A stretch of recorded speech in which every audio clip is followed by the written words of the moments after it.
मिनश्शैतानिर्रजीम बिस्मिल्लाहिर्रहमानिर्रहीम रहमतुल आलमीन मौसने इंसानियत महबूब खुदा हजूर अकरम सल्लल्लाहु अलैहि वसल्लम पर और आप सल्लल्लाहु अलैहि वसल्लम की आल पर लाखों करोड़ों दरूदो सलाम। देखती आंखों सुनते कानों इब्तिसाम हुसैन जकी और A1 हेल्थ जियो इन्फो टीवी की टीम की तरफ से नाजरीन इकराम आपकी खिदमत में अस्सलाम वालेकुम वरहमतुल्लाहि वबरकातुहू। आज हम इस वीडियो में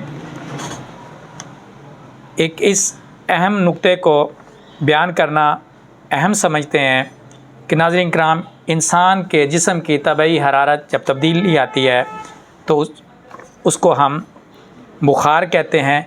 तो आपने बुखारों के बयान में हमारी पिछली वीडियो में मालूमात हासिल की होंगी। तो अब हम इस फ़ीवर यानी बुखार पर हम बात करते हैं और इसकी कैफियत क्या क्या हमारे जिस्म में रूनमा होती हैं उनका ज़िक्र करते हैं और समझने की कोशिश करते हैं। नाज़रीन किराम, बुखार का मतलब यानी फ़ीवर का मतलब दरअसल जिस्म के दर्जा हरारत का नॉर्मल दर्जा हरारत से बढ़ जाना है, जिसका औसत दर्जा हरारत 98.4 फ़ारेनहाइट होता है, यानी 98.4 फ़ारेनहाइट होता है, जो कि दूसरे स्केल यानी 37 डिग्री सेंटीग्रेड के बराबर है। यानी 98.4 फ़ारेनहाइट हमारी बॉडी का जो दर्जा हरारत है ये 37 डिग्री सेंटीग्रेड के बराबर होता है। जिस्म के दर्जा हरारत में सुबह और शाम में तकरीबन 1 फ़ारेनहाइट का फ़र्क होता है। सुबह दर्जा हरारत 1 फ़ारेनहाइट कम होता है, जबकि यही शाम को हमारा दर्जा हरारत 1 फ़ारेनहाइट ज़्यादा होता है। नाज़रीन किराम, बुखार एक आम अलामत है, एक कैफ़ियत है। जिस्म में हरारत का पैदा हो जाना, जिस्म का गर्म हो जाना, टेम्परेचर, फ़ीवर, ये एक आम अलामत है जिसे हम बुखार कहते हैं। बुखार की वजह जानने के लिए बहुत से तरीक़ों को अपनाया जाता है और इसकी जरसूमा की स्टडी की जाती है, इसके जरासीम की स्टडी की जाती है कि ये किस जरासीम की वजह से ये बुखार हुआ है। नाज़रीन किराम, इसमें हम सबसे पहले जो अहम नुक्ता है मोड ऑफ ऑनसेट को देखते हैं, यानी बुखार का तरीक़ा आगाज़ को देखते हैं। ऐसी जरासीमी बीमारी यानी ऐसी इन्फेक्शन जिसका अरसा चंद दिन से ज़्यादा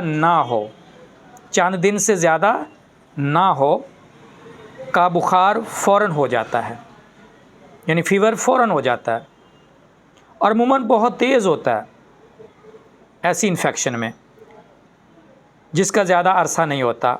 जबकि लंबे अरसे से आने वाली जरासीमी बीमारी मसलन टीबी के मरीज़ का बुखार अमूमन आहिस्ता आहिस्ता ग्रेजुअल शुरू हो जाता है।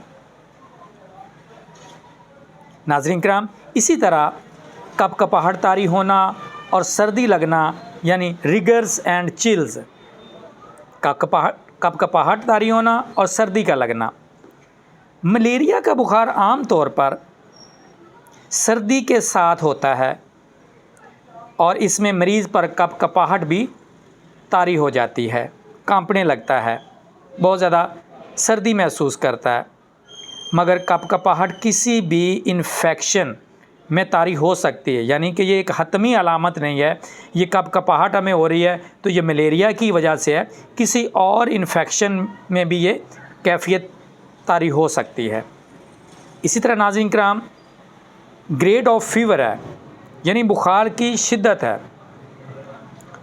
फौरी नौइयत की इन्फेक्शन यानी क्यूट इन्फेक्शन जो होती हैं में बुखार बहुत तेज़ होता है, यानी ये नुक्ता काबिल गौर है कि फ़ौरी नौइयत की इन्फेक्शन क्यूट इन्फेक्शन जो होती हैं इसमें बुखार बहुत ज़्यादा तेज़ होता है। जबकि दूसरा अहम नुक्ता, जबकि लंबी इन्फेक्शन क्रॉनिक इन्फेक्शन में बुखार मामूली होता है। तो ये दो बातें गौर तलब हैं, तवज्जो तलब हैं और ज़ेहनशीन करने से ताल्लुक़ रखती हैं कि जो एक्यूट इन्फेक्शंस हैं, फौरी नोयत की इन्फेक्शन है, उनमें बुखार तेज़ होगा, और जो क्रॉनिक पुरानी इन्फेक्शंस हैं उनमें बुखार मामूली सा होता है। तो इसी तरह नाज़रीन किराम कि बुखार के उतार चढ़ाव में भी तब्दीलियाँ आती हैं, जिसके लिए इस पॉइंट को समझना यानी कंटिन्यूस फीवर्स यानी मुसलसल बुखार को समझना बहुत ज़रूरी है।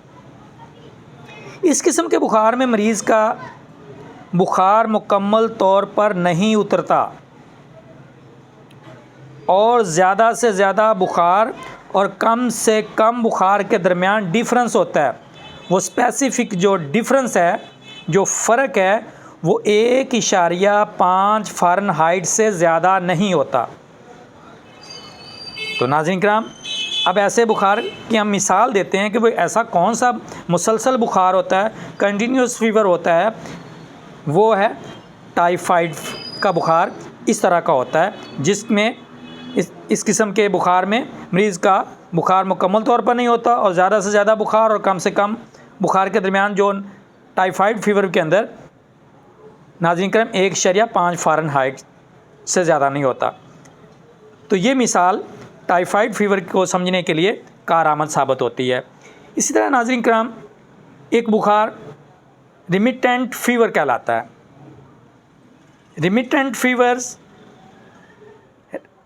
बुखार में भी यानी रिमिटेंट फीवर बुखार में भी मरीज़ का बुखार मुकम्मल तौर पर नहीं उतरता मगर कुछ कम हो जाता है। ज़्यादा से ज़्यादा बुखार और कम से कम बुखार के दरमियान फ़र्क अलबत्ता 3 फ़ारेनहाइट से ज़्यादा होता है। यहाँ जो रिमिटेंट फीवर के दरमियान जो डिफरेंस है कमी और ज़्यादती में नाज़रीन किराम, वो है 3 फ़ारेनहाइट से ज़्यादा, यानी ये दरमियान फ़र्क 3 फ़ारेनहाइट से ज़्यादा होता है। और ये फ़र्क मरीज़ के बुखार में रोज़ाना मौजूद होता है। यानी इसकी पहचान, इसको समझने के लिए, रिमिटेंट फीवर को समझने के लिए कि ये जो बुखार के दरमियान फ़र्क है 3 फ़ारेनहाइट का, ये बुखार में रोज़ाना, ये फ़र्क मरीज़ के बुखार में रोज़ाना मौजूद होता है। आम तौर पर इन्फेक्शन में बुखार का यही अंदाज़ होता है, यानी इन्फेक्शनल फीवर्स जो होते हैं इनमें बुखार का अंदाज़, तरीक़ेकार इसी तरह का होता है। इसी तरह नाज़रीन किराम एक और बुखार की किस्म या एक बुखार की कैफियत होती है जिसको इंटरमिटेंट फीवर कहते हैं। इंटरमिटेंट फीवर यानी रिमिटेंट फीवर्स के बाद इंटरमिटेंट फीवर जो है वो हमारी बॉडी में इस तरह का होता है कि बुखार की इस किस्म में बुखार कई घंटे तक रहता है और इसके बाद मुकम्मल तौर पर उतर जाता है। मसलन टीबी का बुखार आम तौर पर रात को चढ़ना शुरू होता है और इसके साथ रात को पसीना आता है। नाज़रीन किराम, एक इसकी अहम मिसाल मलेरिया का बुखार ख़ास तौर पर इंटरमिटेंट फीवर होता है। नाज़रीन किराम, इसी को मद्देनज़र रखते हुए यानी रिमिटेंट फीवर, इंटरमिटेंट फीवर की भी अक़साम हैं। इंटरमिटेंट बुखार की कई तरह का होता है। मसलन इन अक़साम में हम ये स्टडी करते हैं कोटेडियन फ़ीवर। कोटेडियन फ़ीवर नाज़रीन किराम रोज़ाना चंद घंटों के लिए होता है और फिर इसके बाद उतर जाता है।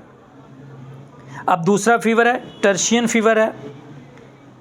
नाज़रीन किराम, टर्शियन फ़ीवर बुखार एक दिन होता है और फिर एक दिन बुखार का नागा होता है, यानी बुखार छुट्टी पे चला गया। एक दिन बुखार की छुट्टी, ये टर्शियन फ़ीवर हमारी बॉडी में इस तरह की कैफियत पैदा करता है और इस तरह ये अंदाज़ चलता रहता है। इसी तरह नाज़रीन किराम क्वार्टन बुखार होता है, यानी क्वार्टन फ़ीवर जो है वो हमारी बॉडी में इस तरह की कैफियत पैदा करता है, यानी बुखार हर 2 दिन बाद होता है। पहले नाज़रीन किराम हमने कोटेडियन फ़ीवर के बारे में पढ़ा, वो चंद घंटों के लिए होता है, बाद में उतर जाता है। टर्शियन फ़ीवर के बारे में हमने पढ़ा कि वो एक दिन होता है, एक दिन नागा करता है और ये सिलसिला चलता रहता है। इसी तरह क्वार्टन फ़ीवर नाज़रीन किराम बुखार हर 2 दिन बाद होता है, यानी मरीज़ एक दिन बुखार की शिकायत करता है और फिर 2 दिन मरीज़ को बुखार नहीं होता। 2 दिन का नागा पड़ जाता है, 2 दिन बाद मरीज़ को दोबारा बुखार होता है और इस किस्म के बुखार को क्वार्टन फीवर हम कहते हैं।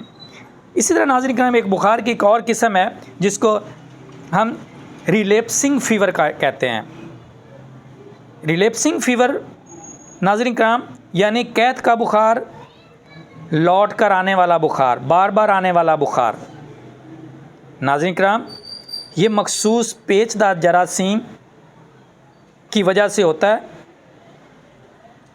और ये लौट कर आता है और इसकी वजह जो बयान की जाती है ये वबाई छूत बुखार है और ये 7 दिन के वक्फ़ा के बाद दोबारा होता है। नाज़रीन करम इस बुखार में छूत का ज़रिया जो वो जुएँ होती हैं और जुएँ हमारे जिस्म का खून चूस लेती हैं तो जरासीम इंसान के जिस्म में पहुंचा देती हैं। तो उस जरासीम की वजह से ये बुखार जो है रिलैप्सिंग फ़ीवर जो है हमारी बॉडी में होता है और ये बुखार की ये किस्म एक ख़ास अंदाज़ इख्तियार करती है। इसमें मरीज़ को कई दिन तक बुखार रहता है, फिर इतने ही दिन मरीज़ को बुखार नहीं होता, तो यानी 7 दिन का वक्फ़ा जो है ना वो इसमें आ जाता है। तो रिलैप्सिंग फ़ीवर इस तरह हमारी सेहत को मुतासर करता है। इसी तरह नाज़रीन किराम बुखार के साथ कुछ मुतलका अलामात भी आ जाती हैं जिनको समझना जानना बहुत ज़रूरी है कि आम तौर पर बुखार किसी भी किस्म का हो और किसी भी बीमारी की वजह से हो, इसके साथ आम तौर पर सर दर्द और उल्टी की शिकायत साथ साथ होती हैं। लेकिन अगर बुखार के साथ ये अलामात मुसलसल चलती रहें तो दिमाग की झिल्लियों की सोजश, जिसको मेनिंजाइटिस कहते हैं, को ज़रूर मद्देनज़र रखना चाहिए कि सर दर्द भी हो रहा है और उल्टी भी आ रही है, तो हो सकता है कि दिमाग की झिल्लियों में सोजश आ चुकी हो, मेनिंजाइटिस का प्रॉब्लम हो चुका हो, तो इसको भी गौर से समझना बहुत ज़रूरी है। एक बुखार के मरीज़ में बुखार की वजह जानने के लिए वो क्यों पैदा हो रहा है के लिए हमें चंद एक सवाल मरीज़ से ज़रूर पूछने चाहिए और मरीज़ को भी खंदा पेशानी के साथ अपनी मर्ज़ की तशख़ीस करवाते हुए इन सवालात जो तबीब मालज डॉक्टर पूछ रहा होता है उसके मतलब जवाब दे, ताकि उसकी मर्ज़ को ज़्यादा सही तरीके से, आसान तरीके से तशख़ीस किया जा सके, समझा जा सके। नाज़रीन किराम, जैसे कान से मवाद ख़ारिज तो नहीं होता, यानी कान से कोई पीप रेशा, कोई खून या इस तरह का कोई मवाद तो ख़ारिज नहीं होता, गला ख़राब तो नहीं रहता ज़्यादा, खांसी या बलगम की शिकायत तो नहीं रहती, या अगर खांसी या बलगम की शिकायत है तो कब से है, पेट में किसी जगह दर्द तो नहीं होता, खूनी पेचस तो नहीं लगे हुए, पेट की अतराफ में दर्द तो नहीं होता, पेशाब के साथ दर्द या जलन तो नहीं होती, रात को पसीने तो नहीं आते। नाज़रीन किराम, इन सवालात का जवाब मरीज़ को तसल्ली से, सुकून के साथ देना चाहिए ताकि उसकी मर्ज़ की अच्छे तरीके से तशख़ीस हो सके और उसका बेहतर से बेहतर इलाज किया जा सके। नाज़रीन किराम, एक और कैफियत भी होती है, यानी इन बुखारों में वेट लॉस होता है। तो वेट लॉसिस की सूरत में अगर मरीज़ का पिछला वज़न मालूम हो, उसके तबीब ने पूछा हो, उसके डॉक्टर ने पूछा हो, तो वो वज़न मालूम होगा कि इतने केजी है, तो फिर इस मरतबा यानी दोबारा उसका वज़न करेंगे तो फ़र्क वाज़े हो जाएगा। तो फिर इस मरतबा इसका वज़न कर लें, जब वो आपके पास आया है तो उसका वज़न कर लें, तो उससे फ़र्क पता चल जाएगा वज़न कम हुआ है या वज़न मेंटेन है। तो वज़न की कमी, अगर मरीज़ का पहले का वज़न मालूम नहीं तो इससे पूछ लें कि अंदाज़न कितना वज़न कम हो गया है, तो मरीज़ अपनी कैफियत या अपनी हालत में वो बता सकता है कि मेरा वज़न पहले ज़्यादा था, अब मुझे महसूस होता है कि कमज़ोरी हो चुकी है, मेरा वज़न जो है वो कम पड़ रहा है, यानी वेट लॉस हो रहा है। वज़न में कमी मरीज़ की खुराक से भी ताल्लुक़ रखती है, यानी बीमारी की सूरत में, बुखारों की सूरत में, हमियात की सूरत में इंसान जो है वो ग़ज़ा कम से कम खाना शुरू करता है, यानी ग़ज़ा कम लेता है, तो उससे ज़ाहिर है खुराक की कमी से वज़न में कमी आ जाती है। इसलिए मरीज़ से इसकी भूख और ग़िज़ा के बारे में इस्तफ़सार करना बहुत ज़रूरी है। अगर मरीज़ की भूख कम है तो इससे पूछें आपको बुखार यानी टेम्परेचर फ़ीवर तो नहीं रहता, रात को खांसी या बलगम तो नहीं आता, रात को पसीना तो नहीं आता। ऐसा मरीज़ जिसकी भूख भी कम हो और वज़न भी कम हो रहा हो तो इसमें या तो बहुत लंबी इन्फेक्शन मसलन तपदिक ट्यूबरकुलोसिस है यानी टीबी जिसको बोलते हैं, या फिर कोई कैंसर हो सकता है, या टीबी तपदिक है तो या फिर कोई किसी किस्म का बॉडी में कैंसर हो सकता है जिसकी इन्फेक्शन से ये मामलात यानी ये बुखार या ये बीमारी लाहक हुई होती है। नाज़रीन किराम, ऐसा मरीज़ जिसकी भूख ठीक है या बढ़ गई है तो इससे ये सवालात पूछे जाने चाहिए। जिसकी भूख कम हो गई है तो उसके सवालात आपने समझे, उस पर गौर व खौज़ किया, और जिस मरीज़ की भूख ठीक है या बढ़ गई है तो उससे भी इस तरह के सवालात पूछे जाने उसके मर्ज़ की तशख़ीस में बहुत मुआवन साबित होते हैं। मसलन नाज़रीन किराम, आपको पेशाब ज़्यादा मिक़दार में तो नहीं आता, ये एक सवाल हो सकता है। भूख ज़्यादा तो नहीं लगती, फिर दिल की धड़कन तेज़ तो नहीं हो जाती, गर्मी का मौसम नाकाबिले बर्दाश्त तो नहीं होता, दायमी पेचिस यानी क्रॉनिक डायरिया तो नहीं है आपको। तो नाज़रीन किराम, वज़न में कमी और भूख का बढ़ना आम तौर पर ज़ियाबितस, शुगर, थायराइड गदूदों की बीमारी जिसको थायरोटॉक्सिकोसिस कहते हैं, या फिर आंतों के हाजमे की कुव्वत इंजज़ाब अब्ज़ॉर्प्शन रेट, अंतड़ियों का अब्ज़ॉर्प्शन जो है हमारी स्मॉल इंटेस्टाइन में अब्ज़ॉर्प्शन का रेट कम है, जिसे जैसे हम ये कह सकते हैं कि मेल अब्ज़ॉर्प्शन कहते हैं, की वजह से भी बहुत इस तरह की पेचीदगियाँ कॉम्प्लिकेशंस पैदा हो जाती हैं। मेल अब्ज़ॉर्प्शन एक बहुत बड़ा मसला है जो हमारे हाजमे की कुव्वत इंतज़ाम में कमी की वजह के बायस पैदा होता है। तो नाज़रीन, ये हैं यानी बुखार की चंद एक अक़साम जो हमारे सामने हमने जिनको समझा, जिस पर गौर किया कि बुखारों में फ़र्क, जो हमारा टेम्परेचर फ़ारेनहाइट डिग्रीज़ की सूरत में जो फ़र्क आता है उससे बुखार की टाइप किस्म में भी तब्दीली आती है और उसके इलाज में भी बहुत बड़ा फ़र्क पड़ता है। जब उसकी तशख़ीस सही हो जाती है तो इसी तरह हमारे दीगर जो बॉडी के अंदर बुखार, क्रॉनिक क्यूट या क्रॉनिक फ़ीवर्स चल रहे होते हैं, उनमें हम किसी भी मुब्तला शख्स की बेहतर से बेहतर खिदमत कर सकते हैं, उसको उसकी बीमारी का आज़ाला कर सकते हैं और उसका बेहतर से बेहतर इलाज अल्लाह के फ़ज़ल व करम से हम मिल सकता है और उसकी तिब्बी मदद हो सकती है। तो नाज़रीन किराम, ये बुखार की कैफ़ियत को समझना और इसकी थोड़ी सी अक़साम को और टेम्परेचर के लिहाज से फ़र्क को और बुखार के उतार चढ़ाव के लिहाज के फ़र्क को इसकी मालूमात आप तक बाम इसलिए पहुँचाई हैं कि नाज़रीन किराम, हो सकता है कि फ़ैमिली में, घर में, ख़ानदान में, दोस्त अहबाब में और आपका हल्का यारा में किसी को ऐसी कैफ़ियत या तकलीफ़ होती है तो आप ये नॉलेज उन तक शेयर कर सकते हैं और उनकी बेहतर से बेहतर मदद कर सकते हैं। किसी तबीब, हकीम, अतिबा कराम, डॉक्टर्स, हॉस्पिटल से आप उनको तिब्बी रिलीफ़ लेकर दे सकते हैं और उनकी तीमारदारी और उनकी मामनत कर सकते हैं। नाज़रीन किराम, इसी खुलूस नीयत के साथ जो वीडियो बनाई गई है ताकि आपको ये मालूमात पहुँचाई जा सकें। मुझे उम्मीद है कि आपको ये हमारी मालूमाती वीडियो बहुत ज़्यादा पसंद आई होगी। लाइक करें, शेयर करें और हमारे चैनल A1 हेल्थ जियो इन्फो टीवी को सब्सक्राइब नहीं किया तो जल्दी से सब्सक्राइब कर लें। बेल आइकन को लाजमी प्रेस करें ताकि आपको हमारी हर नई वीडियो की इत्तला बर वक्त मिल सके। मैं पुरवसूख और पुरुम्मीद हूँ कि आप कमेंट्स पास करते वक्त हमारी टीम और हमारे तिबा कराम की खुश इखलाकी से हौसला अफजाई करेंगे और कमेंट्स में अपनी कीमती राय से नवाजेंगे। हम आपके हुस्न इखलाक पर ममनून व मशकूर होंगे।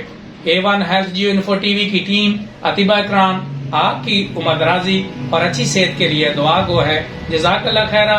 मिलते हैं नेक्स्ट वीडियो में, तब तक के लिए अल्लाह हाफिज।